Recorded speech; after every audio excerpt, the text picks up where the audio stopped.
Oke, perkenalkan saya Iko Maisa Fatmandu dengan NIM 25150910996.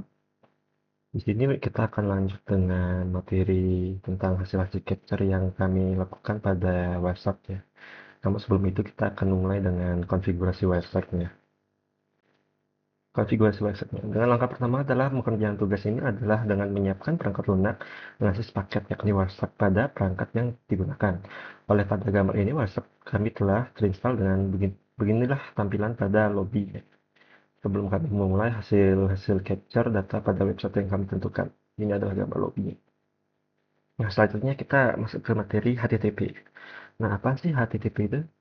HTTP itu kepanjangannya ialah Hypertext Transfer Protocol atau disingkat juga dengan HTTP. Merupakan sebuah protokol jaringan lapisan aplikasi yang umumnya digunakan dalam membantu proses pertukaran data di internet antar komputer yang satu dengan yang lainnya. Nah, ini merupakan proses capture HTTP. Itu inilah gambarnya. Dan website yang kami gunakan ialah http://php.fullweb.com/login.php. Bisa dilihat di sini ada get login PHP-nya, ada post user info, ada found, ada login PHP-nya sendiri, dan ada respon dari server yakni 200 OK. Nah, berdasarkan hasil tangkapan layar kami yang tadi dengan website pada situs tersebut, gambar tersebut menunjukkan proses komunikasi data menggunakan protokol HTTP yang bekerja pada lapisan aplikasi. Paket nomor 18 sendiri merepresentasikan sebuah query berjenis GET request, di mana itu menandakan bahwa laptop kami meminta server untuk mengirimkan konten halaman login PHP agar dapat ditampilkan pada web browser yang kami gunakan. Kita lihat lagi nih di paket nomor 18. Nah, ini paket nomor 18 ya artinya ya. Nah, ini berarti kita lagi sedang meminta server untuk merespon. Nah, setelah permintaan kami diterima server, langsung memberikan jawaban yang terlihat pada paket nomor 55 dengan status 200 OK. Kita cek lagi apakah benar. Jadi ini paket nomor 55, apakah benar OK? 200 OK. Oke, berarti servernya merespon kita. Yang menandakan bahwa query berhasil diproses dan server mengirimkan data halaman web kembali ke laptop kami. Hasil analisis komunikasi data menggunakan website pada situs web test PHP. Nah, ini adalah hasilnya ya. Lanjut. Kita sebelum masuk ke materi selanjutnya, kita akan menjelaskan dulu apa sih payload itu. Nah, payload sendiri adalah bagian dari paket data yang berisi muatan pesan atau informasi yang sebenarnya ingin dikirimkan oleh sebuah aplikasi. Nah, payload itu seperti apa? Payload itu seperti ini. Ini merupakan gambar payload pada paket ke-18. Nah, hasil analisis kami pada payload paket 18 sendiri ialah menunjukkan secara jelas bahwa permintaan dikirim menggunakan peramban Mozilla versi 5.0 melalui sistem operasi Windows 10. Terlihatnya data teks ini membuktikan bahwa protokol HTTP mengirimkan informasi dalam bentuk teks biasa dan tidak terenkripsi pada lapisan aplikasi. Nah, hal tersebut memungkinkan server untuk mengenali karakteristik perangkat yang kami gunakan, dan di sisi lain ini dapat memicu risiko privasi karena detail sistem kami sebagai pengguna dapat disadap. Nah, lanjut kita ke paket details. Tapi sebelum ke paket details, kita harus tahu apa sih itu paket details. Paket details adalah bagian dalam antarmuka website yang menjanjikan rincian struktur data dari satu paket terpilih dalam bentuk hierarki protokol yang berlapis-lapis. Nah, berarti kita bakalan lihat nih protokol berlapis-lapis itu kayak mana aja. Nah, berikutnya ini adalah gambar paket details pada website login tersebut ya, pada paket 18. Di sini ada Internet Protocol version 4 atau biasa disebut IPv4, terus ada TCP-nya juga, dan ada HTTP-nya juga. Nah, hasil analisis dari gambar 123 atau gambar ini ialah gambar tersebut menunjukkan paket itu pada paket 18. Nah, di gambar itu ditunjukkan ada Ethernet 2, Internet Protocol versi 4 atau biasa disebut sebagai IPv4, dan juga ada Transmission Control Protocol atau biasa disebut TCP. Nah, Ethernet 2 pada gambar paket 18. Jadi ini ada informasi Ethernet 2-nya ya pada paket 18. Nah, Ethernet 2 sendiri merupakan suatu standar enkapsulasi paket data jaringan yang dominan digunakan untuk protokol TCP/IP. Pada hasil paket details kami menemukan sebuah Ethernet 2 yang dimana Ethernet 2 bertanggung jawab atas enkapsulasi paket data jaringan yang kami kirim atau terima. Nah, di dalam gambar 123, kami menemukan bahwasanya di dalam Ethernet 2 ini ada sebuah destination paket dengan alamat destination TP-Link bla bla bla bla bla bla bla. Ada pula source dengan source, detail techno bla bla bla bla bla bla bla. Dapat disimpulkan dari sini kita bisa melihat bahwa kedua perangkat sedang melakukan komunikasi satu sama lain. IPv4 sendiri berfungsi sebagai penanda atau pengidentifikasi jenis protokol yang dibungkus di dalam frame tersebut. Kita lanjut ke IPv4-nya. IPv4 itu apa sih? Nah, IPv4 atau Internet Protocol versi 4 adalah protokol pengalamatan pada layer network yang berfungsi sebagai identitas logis bagi setiap perangkat agar dapat saling terhubung dan bertukar data di dalam jaringan internet. Nah, ibarat alamat rumah di dunia nyata, IPv4 memastikan bahwa paket data yang dikirim akan melalui rute yang jelas dari titik asal ke titik tujuan yang tepat. Nah, berarti Internet protokol versi 4 ini intinya itu biar paket yang kita kirimkan atau kita terima itu tidak tersesat. Nah, ini gambar satu per satu IPv4 pada paket bitless paket nomor 18. Nah, berdasarkan gambar ini bisa terlihat bahwa source address kami adalah 192.168.1.110 dan destination address adalah 44.228.249.3. Nah, ini source address itu apa? Source address kami itu ialah sebuah alamat kami. Dan destination address itu apa? Itu adalah alamat tujuan kami. Informasi ini memastikan bahwa paket data harus tahu kemana ia harus pergi melewati berbagai jaringan internet dan bagaimana cara server memberikan balasan kembali ke perangkat pengguna. Nah, sekarang kita masuk ke apa sih itu TCP? Eh, TCP itu merupakan sebuah protokol komunikasi inti dalam internet yang berorientasi koneksi yang dan andal atau reliable yang bertugas memastikan pengiriman data dari satu perangkat ke perangkat lain itu terkirim secara utuh, berurutan, dan bebas kesalahan. Nah, apa sih itu berorientasi koneksi? Connection oriented atau berorientasi koneksi adalah karakteristik suatu protokol komunikasi yang mengharuskan adanya pembentukan jalur hubungan formal antara pengirim dan penerima sebelum data asli mulai dikirimkan. Nah, ini adalah TCP pada HTTP paket 18 ya. Di sini ada seperti source port dan destination portnya. Dan yang lain-lain juga ada. Nah, sekarang kita masuk ke fungsi TCP. Apa sih itu fungsinya TCP? Nah, bagian TCP ini berfungsi sebagai pengatur lalu lintas data pada transport layer yang terjadi di dalamnya. TCP itu menggunakan nomor port untuk memastikan data sampai ke alamat aplikasi yang tepat. Dan di sini source port 52590 adalah port acak yang dibuka oleh laptop yang kami gunakan. Sedangkan destination port 80 sendiri menunjukkan bahwa paket ini dikirim menuju layanan web HTTP pada server target. Tanpa informasi port ini, sistem operasi tidak akan tahu paket data tersebut harus diberikan ke aplikasi mana, entah apakah browser web, aplikasi musik, atau lainnya. Nah, proses capture HTTPS. Nah, sekarang kita masuk ke proses capture-nya punya HTTPS. Ya. HTTPS sendiri kepanjangannya ialah Hypertext Transfer Protocol Secure. Jadi bedanya sama HTTP tadi, ini hanya ada secure-nya ya.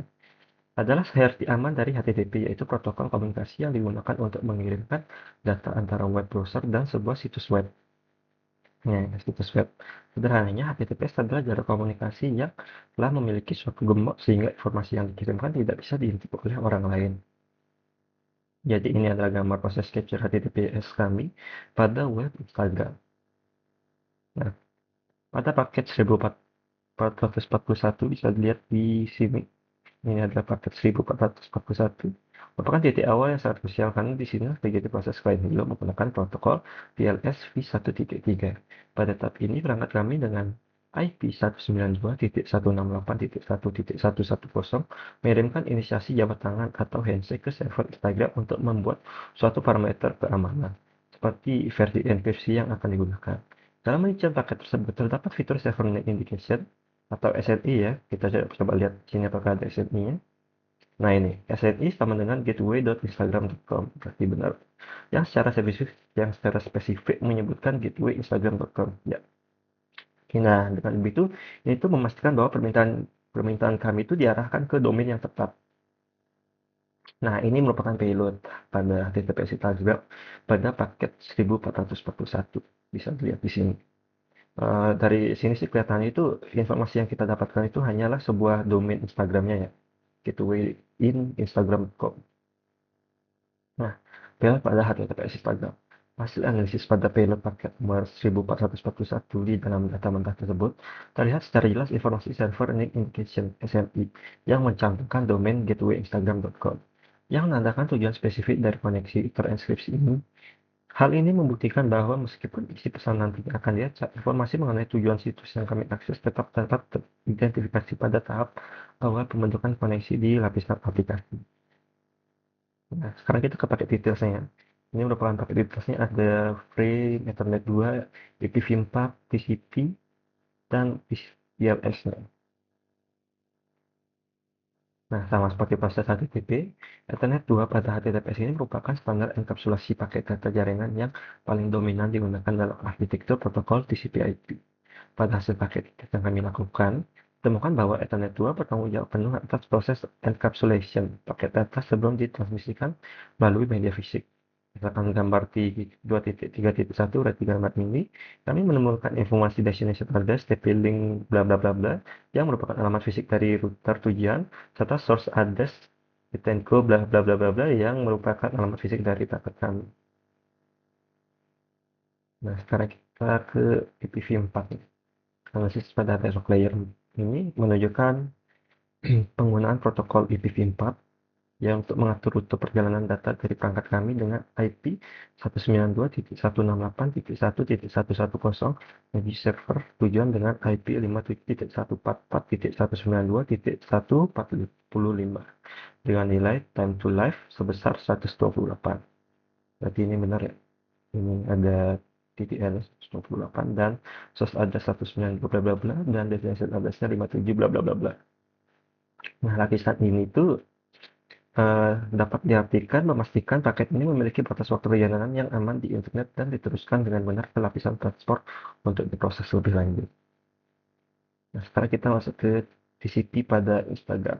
Nah, ini isi TCP-nya Instagram ya, pada paket 1441. Nah, pada gambar 251 dapat dilihat protokol TCP bertugas menjamin pengiriman data aplikasi secara utuh dan berurutan menggunakan source port 49366 menuju destination port 443. Nah, ada perbedaan ya untuk HTTP dan HTTPS. HTTP sendiri tadi kita lihat bahwasanya HTTP itu menggunakan port 80, namun HTTPS sendiri menggunakan port 443. Nah, dengan adanya mekanisme sequence number 1393, protokol ini memastikan bahwa segmen data yang merupakan bagian dari proses handshake TLS tersebut segera diteruskan ke lapisan atas untuk diproses. Sementara fitur windowing menjaga agar aliran data tetap stabil tanpa membebani kapasitas memori perangkat. Windowing sendiri itu ialah mengatur beberapa banyak data yang bisa dikirimkan melalui data yang bisa dikirimkan sebelum si pengirim harus berhenti dan menunggu konfirmasi penerimaan data si pengguna. Nah, sekarang kita masuk ke DNS. Apa sih itu DNS?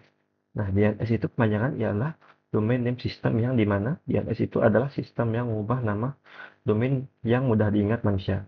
Contohnya saja seperti Instagram menjadi alamat IP numerik. Contohnya kita menulis instagram.com nih. Nanti itu bakalan diubah jadi IP numerik. Contohnya ini 57.144.192.145 yang dimengerti oleh komputer. Karena komputer tersebut tidak mengerti apa sih itu instagram.com. Nah, DNS ini sering dijuluki sebagai buku telepon karena internet DNS memungkinkan kita mengakses situs web tanpa perlu menghafal alamat IP yang rumit. Nah, DNS dalam capture Instagram di website. Nah, ini merupakan hasil capture DNS pada instagram.com dengan menggunakan filter DNS ya. Bisa dilihat pada gambar 3.2.1 bahwa Instagram sendiri tentunya memiliki sistem DNS. Ditunjukkan bahwa perangkat kami seperti sedang melakukan pencarian alamat IP untuk domain agar dapat mengetahui tujuan pengiriman paket. Proses ini bekerja pada lapisan aplikasi layer 7 dan terlihat mulai aktif secara intensif pada rentang paket nomor 460 hingga 1089. Di mana IP perangkat kami 192.168.1.110 mengirimkan standar query untuk menerjemahkan nama domain yang sulit diingati. Nah, ini merupakan payload pada paket 5143. Gambar ini memperlihatkan isi payload mentah dari sebuah web Ethernet yang sedang membawa protokol DNS untuk domain Instagram. Lihat data teks yang belum teranskripsi berupa nama domain Instagram, bla bla bla bla bla. Munculnya nama domain ini menunjukkan bahwa paket tersebut berada dalam fase query. di mana informasi dikirimkan dalam bentuk teks biasa sebelum koneksi aman (TLS) dibangun, sehingga sistem dapat menerjemahkan alamat teks tersebut menjadi alamat IP server tujuan. Baik. Jadi ini sebelum diterjemahkan ke alamat IP server tujuannya, yaitu jadinya Instagram bla bla bla bla. Nah, sekarang kita pada paket 5143. Nah, terdapat pada paket terdapat domain name system atau query. Nah, ini yang menandakan aktivitas pada aplikasi layer 7 yang berfungsi sebagai tahap inisiasi sebelum koneksi ke Instagram benar-benar terjalin. Lalu ini ada Ethernet 2 pada paket 5143. Nama di atas menunjukkan proses enkapsulasi data saat kami mengakses Instagram yang dimulai dari pencarian alamat hingga pengiriman paket yang aman. Untuk Ethernet sendiri kurang lebih sama ya seperti HTTP sebelumnya, sama HTTPS, cuman berisikan informasi dengan destination source dan tipe pengamanannya menggunakan IPv4. Lalu kita ke IPv4 pada paket 5143. Jadi jeroannya itu seperti ini ya. Nah, komunikasi diawali dengan protokol di atas pada application di mana perangkat kami 192.168.1.110 mengirimkan permintaan ke server DNS 192.168.1.1 untuk mencari alamat IP dari domain seperti instagram.com setelah alamat IP server Instagram didapatkan. Misalnya 116.109.209.97. Perangkat yang kami gunakan itu sudah memulai koneksi aman. Nah, misalnya kalau udah dapat alamat IP-nya ya udah berarti kita tuh sudah memulai koneksi yang aman. Nah, ini user datagram protokol pada paket 5143. Ini merupakan UDP ya. UDP itu kepanjangannya ialah User Datagram Protocol. Adalah protokol komunikasi pada transport layer yang dirancang untuk mengirimkan data secara cepat tanpa perlu membangun koneksi formal terlebih dahulu. Nah, UDP ini bersifat connectionless yang berarti protokol ini langsung mengirimkan paket data atau tidak mengalami proses handshake untuk ke alamat tujuan yang berarti dia itu bisa sampai tanpa pengecekan apakah penerima sudah siap atau apakah paket tersebut sampai dengan utuh. Nah, sekarang kita masuk ke DNS response pada paket 5144. Nah, selain DNS query, ada juga yang namanya DNS response. Bedanya apa? DNS response sendiri adalah jawaban yang dikirimkan oleh server DNS yang berisikan informasi IP address yang diminta agar perangkat bisa melanjutkan ke tahap enkapsulasi berikutnya. Sedangkan DNS query merupakan pesan inisiasi yang dikirimkan oleh perangkat kami dengan tujuan untuk menanyakan alamat IP dari sebuah nama domain.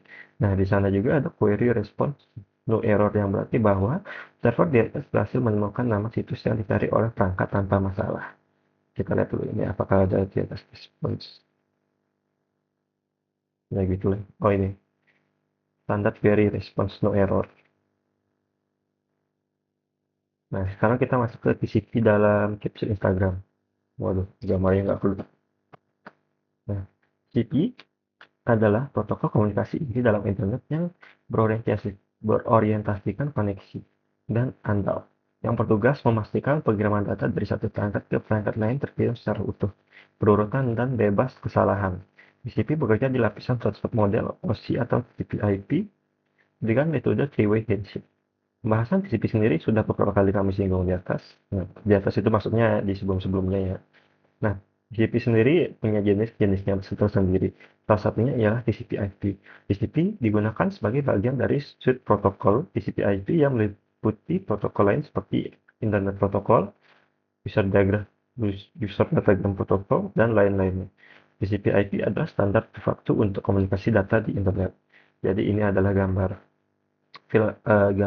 hasil capture kami dengan filtering TCP pada Instagram ya tentunya. Nah, sekarang kita masuk ke penyaringan. Nah, dalam proses pengamanan menggunakan WhatsApp, tentunya perangkat kami menangkap seluruh lalu lintas data yang melewati antarmuka jaringan, termasuk paket dari aplikasi latar belakang yang tidak relevan dengan objek tugas kami.